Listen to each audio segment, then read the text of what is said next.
uma única pedra, das 5 que Davi havia recolhido do ribeiro, atingiu diretamente a testa do gigante Golias.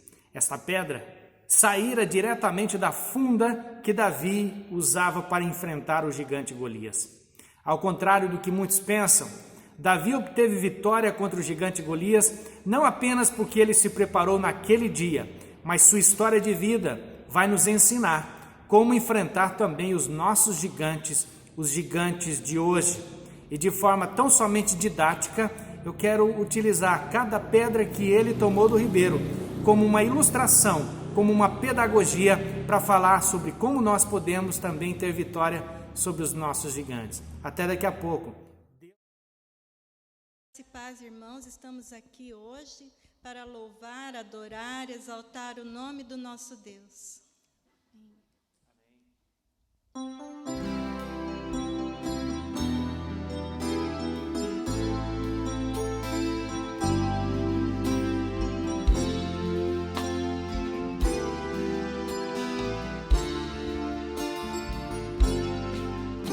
Exaltamos ao Cordeiro Santo de Deus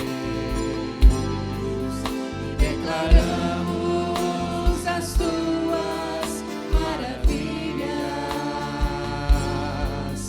Teu Espírito se manifestará nesses dias,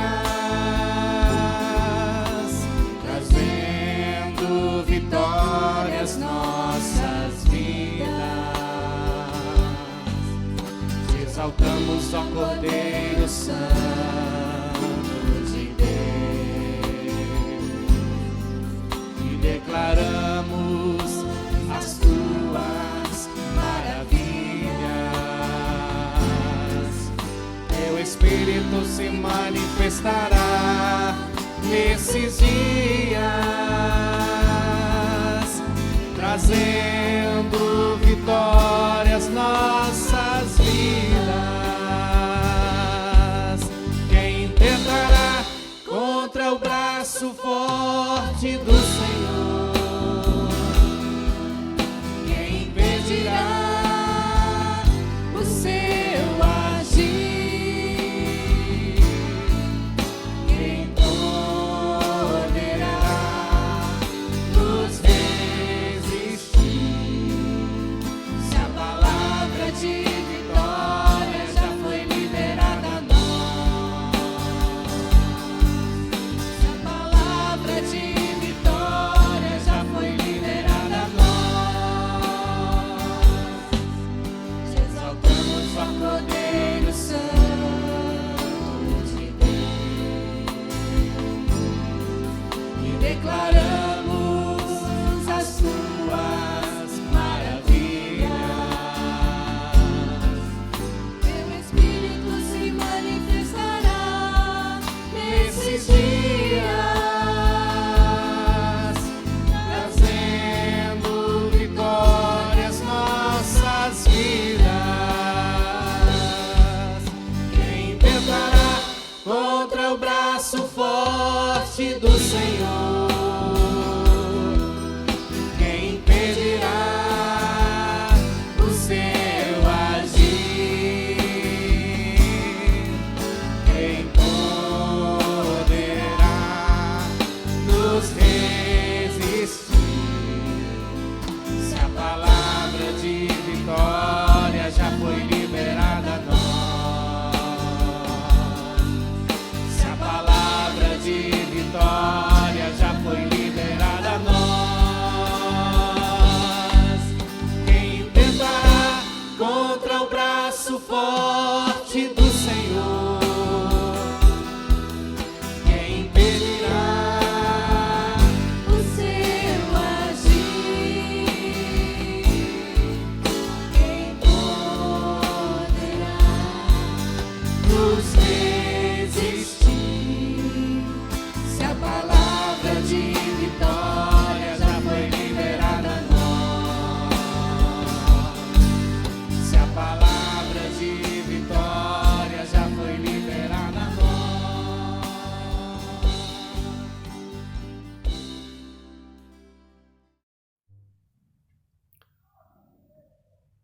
Meu irmão, minha irmã, primeiro livro de Samuel, capítulo 17, verso de número 40, diz assim a escritura: tomou Davi o seu cajado na mão e escolheu para si 5 pedras lisas do ribeiro e as pôs no alforje de pastor que trazia, a saber, no surrão, e lançando mão da sua funda, foi-se chegando ao filisteu. Esta passagem bíblica é fantástica. É um menino chamado Davi, um rapaz que a única experiência que ele tem é ser um pastor no campo. Ele é oriundo de uma família de 8 irmãos, cujo pai era Jessé. Davi estava ali no acampamento de guerra para levar comida para os seus irmãos. Amando de seu pai, ele tinha ali alguns grãos tostados, trigo e pão. Davi, amando de seu pai, chega lá no campo de batalha e contempla uma situação inusitada. O seu exército, o exército do seu povo, o exército de Israel, estava sendo afrontado todos os dias por um gigante dos filisteus que dizia para Israel: se houvesse um homem capaz de enfrentá-lo, quem vencesse essa batalha, não haveria mais guerra total, mas simplesmente quem vencesse a batalha subjugaria o outro, ou seja, o outro povo. Se Israel perdesse, seria escravo dos filisteus. E se os filisteus perdessem, eles seriam escravos do povo de Israel. Por 40 dias, o filisteu Golias provoca o povo de Israel, dizendo: dá-me um homem. Em outras palavras, tem alguém com coragem aí? Davi contempla aquela situação e se oferece para enfrentar o gigante Golias. Os seus irmãos, ao ouvirem aquilo, ficam muito bravos com ele e provocam a Davi, dizendo: você veio aqui para fazer a gente passar vergonha? O que você veio fazer aqui? O fato é que Davi convence Saul, o rei, de deixá-lo enfrentar o Golias. Davi até procura colocar a armadura comum da época, mas era muito pesada para ele. Davi então abandona tudo aquilo, vai lá no ribeiro, pega 5 pedras, coloca na funda e parte para enfrentar o gigante Golias. Davi não é a única pessoa a enfrentar um gigante. Os filisteus constantemente continuam a nos atormentar. Nós, como igreja de Deus, também enfrentamos os nossos gigantes. Não somente como igreja, mas também na nossa vida espiritual, na nossa vida pessoal, nós também podemos enfrentar os nossos gigantes. Gigantes tais como esse que nós estamos vivendo nesses dias. Paulo, o apóstolo, já disse para nós lá em Efésios capítulo 6, verso 12, que nós não lutamos, nós não militamos contra a carne ou sangue, mas sim contra principados, potestades. O que Paulo nos deixa claro, meu irmão, minha irmã, é que nós enfrentamos uma luta espiritual. Em nossa volta há um mundo espiritual invisível, porém real, e que tende a nos desanimar, a nos tirar da meta de servir a Deus e de vencer esse mundo, conforme prometido por Jesus. Davi, estendendo a mão para o riacho, pegando aquelas 5 pedras lisas, vai nos demonstrar claramente que a sua luta, ou melhor, a sua vitória, seria alcançada não somente, irmãos, por causa da sua destreza, nem mesmo porque suas pedras tinham alguma coisa mágica em si, mas porque ele estava ali em nome do Senhor.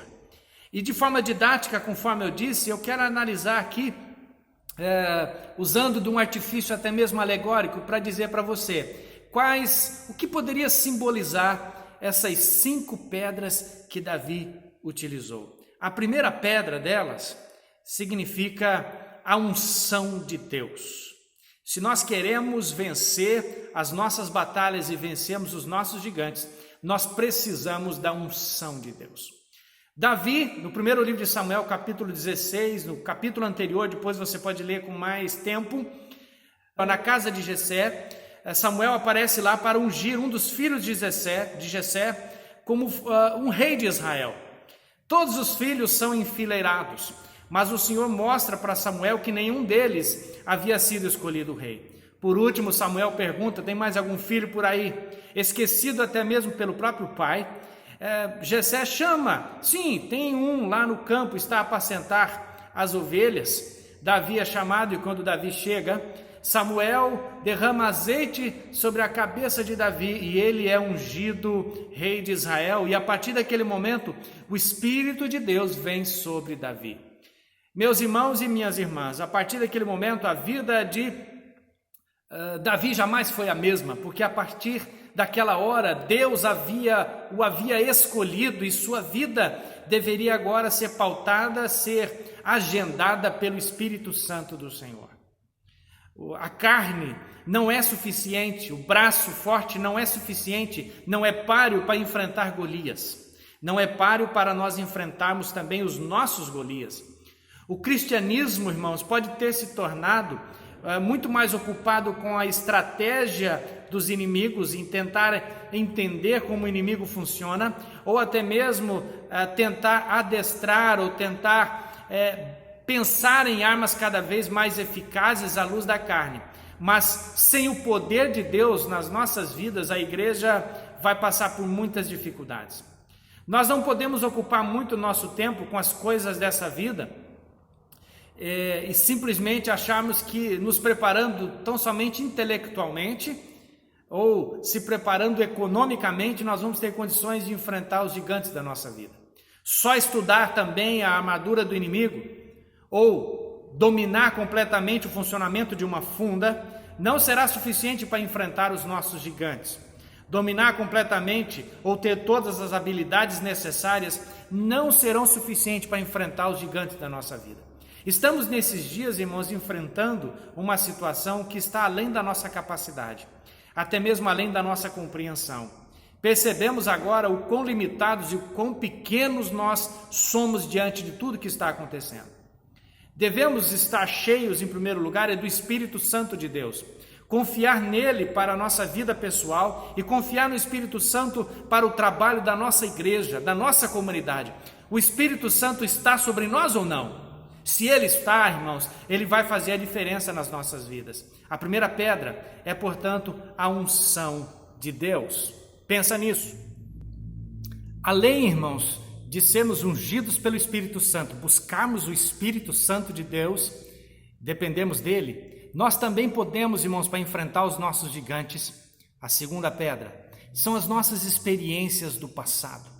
Davi, ao conversar com o rei Saul, ao dizer para o rei Saul que ele seria um voluntário para enfrentar o Golias, Davi não alardeia, não trombeteia suas habilidades, mas ele fala de suas experiências de vitória no passado. Davi cita uma passagem em que ele, ao pastorear as ovelhas de seu pai, percebeu que um leão ou um urso havia pego uma das ovelhas. Davi parte rumo a essa situação, encara essa dificuldade. Diz o texto bíblico, irmãos, que ele subjugou o leão e tomou da boca do leão esta ovelha, esta res, e combateu este inimigo, este leão, e o venceu, e o subjugou, e o matou. O que Davi está dizendo que Deus já havia dado vitória para ele no passado, e que, portanto, ele seria vitorioso novamente.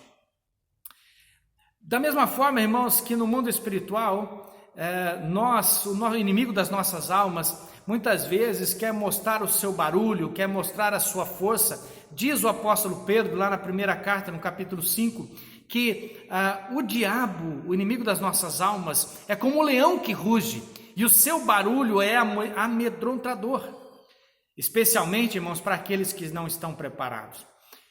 Pense nas experiências do passado que você já teve. Eu não estou falando para você ser um saudosista, dizendo que as vitórias boas e que os momentos da vida, os momentos bons da vida ficaram lá no passado. Nem estou falando para que você viva no passado, mas eu quero fazer com que você se lembre que você já passou por outras crises no passado, por outros embates no passado, enfrentou gigantes no passado e já venceu também. Lembre-se da sua infância. Talvez alguns que estão me ouvindo tiveram uma infância cheia de privações. Talvez você teve que trabalhar muito, talvez você já enfrentou desemprego outras vezes, talvez você já tenha enfrentado doenças outras vezes, talvez você já tenha enfrentado problemas familiares outras vezes, e você chegou até aqui, você não sucumbiu, você venceu. Então Deus esteve contigo na sua história de vida e Deus estará com você agora também. Além de Davi ser ungido pelo Espírito Santo de Deus, além também dele ter experiências de vitória no passado, Davi também tem a sua terceira pedra, que é a palavra de Deus. Os salmos escritos por Davi sustentam essa minha tese. Davi era um homem cheio da palavra de Deus. Talvez tenha sido numa encosta, numa colina, ao pastorear as ovelhas do seu pai, enquanto estava ali a olhar, a cuidar dos lobos e dos leões, ele estava sozinho com Deus e conversando com Deus. Davi escreve, por exemplo, no Salmo 119, que a lei de Deus era para ele uma delícia. A lei de Deus o ajudava na sua aflição. No Salmo 119, verso número 97, Davi chega a dizer: ó, quanto amo a tua lei, é a minha meditação todo dia. Davi não se esquece que a palavra de Deus está com ele, é pela palavra de Deus que ele é alimentado, é a palavra de Deus que o sustenta. Davi diz em outro lugar: os teus mandamentos me fizeste mais sábio, pelos teus mandamentos me fizeste mais sábio que os meus inimigos. Porque os mandamentos de Deus estavam sempre com ele. A resposta às perplexidades da vida, elas podem ser encontradas na palavra de Deus. Outros personagens bíblicos, irmãos, enfrentaram dificuldades tremendas. O principal deles, o nosso incomparável Jesus, quando foi tentado pelo diabo no deserto, Jesus diz claramente para Satanás que um homem sobreviveria tão somente daquilo que procede da boca do Pai. Era isso que alimentava Jesus e isso fez com que Jesus continuasse firmemente no seu propósito. Davi era um homem cheio da palavra de Deus. Davi é um homem que escreve salmos belíssimos porque ele tem intimidade com Deus e ele sabe ouvir a voz de Deus a falar ao seu coração. Mesmo quando no futuro Davi foi confrontado pelo profeta Natã, quando Davi havia pecado e havia cometido um deslize muito grande, foi a palavra de Deus que veio através de Natã que fez com que Davi se voltasse para o caminho e se arrependesse do seu pecado. É a palavra de Deus que nos dá vitória, mas também que nos exorta, nos conforta, nos consola. Era isso também que Davi tinha em seu coração. A quarta pedra que nós queremos usar aqui de forma didática para dizer para você como Davi teve vitória sobre Golias. Essa quarta pedra é uma visão de algo grande, de um futuro que ele deseja muito. Preste atenção comigo, quando Davi chega ali no acampamento de guerra, ele ouve dos soldados o seguinte relato: quem venceu o gigante Golias vai obter isenção de impostos, vai ganhar riquezas da parte do rei e vai casar com a filha do rei. Davi, solteiro que era, já pensou claramente: opa, vou arrumar minha vida, vou vencer, eu quero chegar nesse lugar. Irmãos, isto que alimenta também a mente e o coração de Davi. Sim, Deus seria também glorificado nessa situação toda. Nós vemos que Davi diz que quando ele estava enfrentando o Golias, Davi diz assim: olha, hoje, Golias, toda a terra vai saber que há Deus em Israel. Duas coisas Davi põe na sua mente, duas coisas estão na sua visão. A primeira delas, ele quer chegar nesse lugar, ele quer alcançar a vitória e sabe da sua recompensa. E ele também quer que Deus seja glorificado através da sua vida. Uma visão. Irmãos, preste bem atenção. Qualquer vento é a favor quando a gente não sabe para onde vai. Mas quando a gente sabe onde quer chegar, nós vamos ter ventos contrários, porque a nossa direção é muito bem estabelecida. Você tem alvos na sua vida, você tem objetivos na sua vida, eu tenho os meus e eu creio que você também tem os seus. Mas preste bem atenção, isso tudo tem que também glorificar a Deus. Se esse for o objetivo e o alvo do seu coração, que as pessoas, ao ver você vitoriosamente, possam glorificar a Deus e saber que há um Deus na terra, Deus vai te ajudar. Nós não devemos ficar satisfeitos tão somente com aquilo que Deus fez no passado, embora seja muito importante, mas devemos continuar tentando coisas grandes para Deus. É por isso que o salmista diz para nós que Deus, o nosso Deus, aquele que nos tirou da terra do Egito, abre bem o futuro para nós. Ou seja, Ele faz com que nós contemplemos a terra. Irmãos, e para nós, igreja de Deus, nós sabemos que nós não pertencemos a esse mundo, que a nossa pátria celeste é muito melhor do que essa. Deus nos dá vitória hoje, sim, para muitas coisas, mas sabemos, irmãos, que a vitória cabal, de uma vez por todas, será aquela em que a igreja do Senhor Jesus Cristo será recolhida para junto dele, estaremos para sempre com ele. É isso também que nós devemos almejar. Em nome de Jesus, tenha uma visão grande diante do Senhor. Peça a Deus que te dê visão para onde você tem que ir e procure chegar até lá. E Deus vai nos abençoar. Pois é, meu irmão, minha irmã, chegamos ao final da nossa conversa de hoje sobre as pedras que Davi utilizou para enfrentar o gigante. A última delas eu vou dar o nome de fé, uma boa dose de fé. Irmãos, Davi naquele momento precisou juntar toda a fé que tinha para enfrentar o maior desafio da sua vida, pelo menos até aquele momento. Davi, irmãos, teve que usar a sua fé para transformar impacto em impulso. Como transformar impacto em impulso? Veja bem, Davi não tem um passado que o favorece. Ele tem uma família que talvez não seja um ambiente ideal para ele.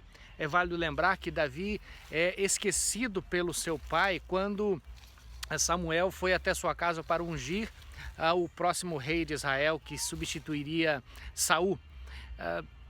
Davi é esquecido pelo próprio pai, mas ele não fica se lamentando nesse momento, dizendo que não teve uma infância favorável, que a vida não o favoreceu. Pelo contrário, ele declara com relação ao seu passado que ele tem grandes experiências com Deus, e é isso que ele utiliza para ter a coragem para encarar o gigante. A outra coisa que eu quero destacar também, irmãos, ele tem uma fé que transforma impacto em impulso, ao ponto de não fazer muita questão do insulto dos seus irmãos.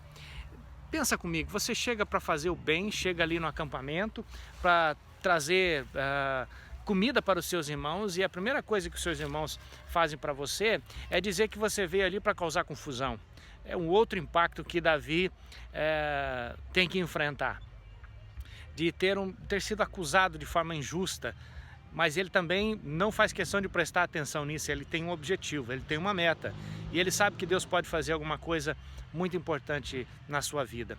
Além de ter uma fé que é capaz de transformar impacto em impulso, Davi também possui uma fé com o objetivo correto, com o objeto de sua fé correto. Ele tem a fé em Deus. E é por isso que ele fala claramente para o gigante, quando o gigante tenta impactá-lo também, dizendo: você é muito pequeno, você não é nada, você não é páreo para mim, eu vou estraçalhar você. Davi olha para o gigante e diz: eu vou contra você em nome do Senhor. Você vem contra mim com espada e lança, mas eu vou contra você em nome do Senhor.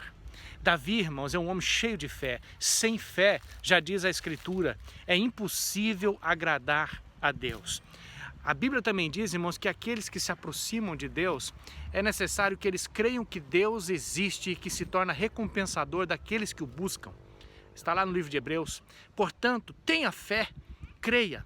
Agora, se você de repente está começando a caminhada cristã e pode dizer assim: pastor, não tenho muita fé, peça a Deus que Ele dará para você. O Senhor Jesus é aquele que pode estender a mão para nós e nos ajudar na nossa pouca fé. Vamos crescer na fé. Como que a gente pode fazer isso? Ouvindo a palavra de Deus. A fé vem pelo ouvir, e ouvir a pregação da Escritura, que é o que você está fazendo agora, tentando encher o seu coração de fé e de esperança. Em nome de Jesus, junte todas as pedras, como Davi fez, e parta para os seus desafios e vença em nome de Jesus. Tenha uma boa semana, eu quero orar por você. Deus Todo-Poderoso, abençoe quem está me ouvindo nessa hora, cuida do seu coração, cuida de sua família, dos seus afazeres. Não sei quais são os desafios, os gigantes que esses irmãos têm enfrentado nesses dias, mas eu sei que o Senhor é poderoso para fazer infinitamente mais do que nós pensamos ou pedimos, conforme o seu poder que opera na nossa vida. Portanto, Senhor, nós confiamos em Ti, em nome de Jesus, amém e amém. Tenham todos uma boa semana. na presença do Senhor.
E aí, inspirado pela atitude de Davi, uma atitude de fé, vamos enfrentar essa semana, mais uma delas, e vamos vencer em nome de Jesus.